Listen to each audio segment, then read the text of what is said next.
Hello everyone, thank you for joining me for another episode of Antonio's Movie Reviews. Today we have for you The Royal Tenenbaums, a 2001 film that was masterfully made in my opinion. It still gives you at times hysterically funny scenes while still having heartfelt moments and still a prominent undertone of darkness, loss, along with depression. The gentleman in the blue cardigan, please. Thank you. I have a two-part question.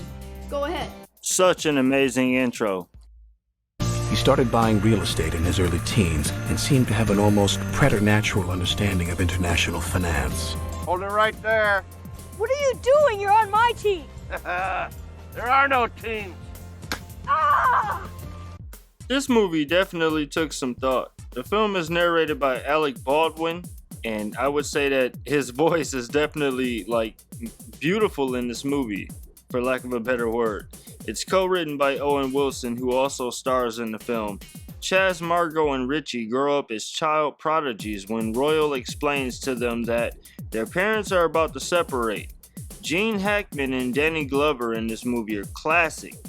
It shows their depth as two great actors who can go from a military movie such as Crimson Tide with Hackman to a movie such as this, featuring a Bill Murray who is a prominent comedic actor, as well as Ben Stiller.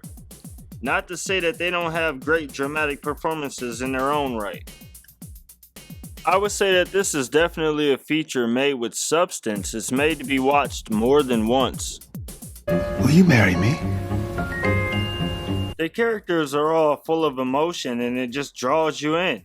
Throughout the movie, we see Royal try and reconcile with his family despite his wife trying to remarry Danny Glover, who plays Henry Sherman, and a number of grudges within the children, such as shooting Chaz with a BB, which we saw earlier when he was a child.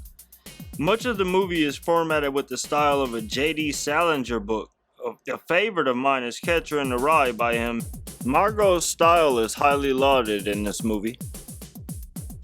What's the prognosis? Take it easy, hold on, baby. The ship's porter arranged for Richie to disembark at Halifax.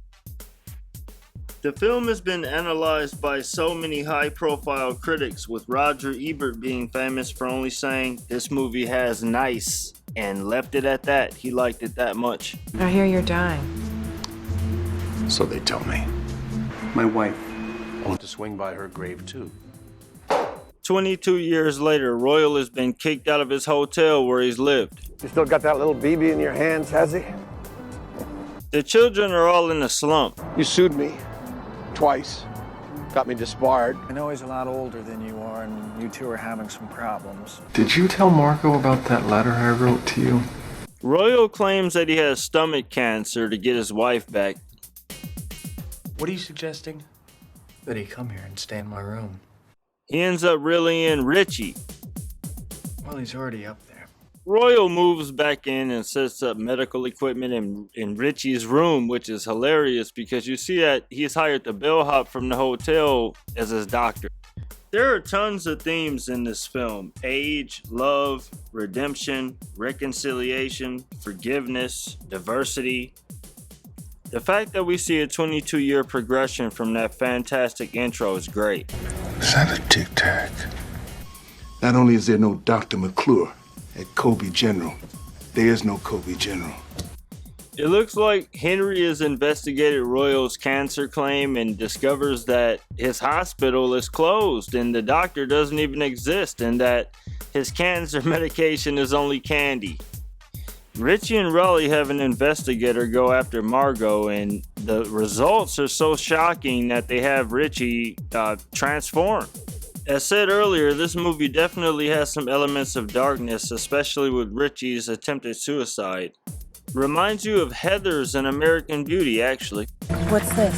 It's a divorce. I personally have to say that Gene Hackman is absolutely the scene stealer of this film. He plays a fantastic role, and it is said that he's the one that helped encourage all the rest of the cast members to sign on. This was Anderson's third film, and definitely a good one. There's nothing we can do for him at the moment. I've had a rough year, Dad. I know you have, Chazzy. This was a great movie that featured an ensemble cast and great acting all around. This is definitely a must-watch.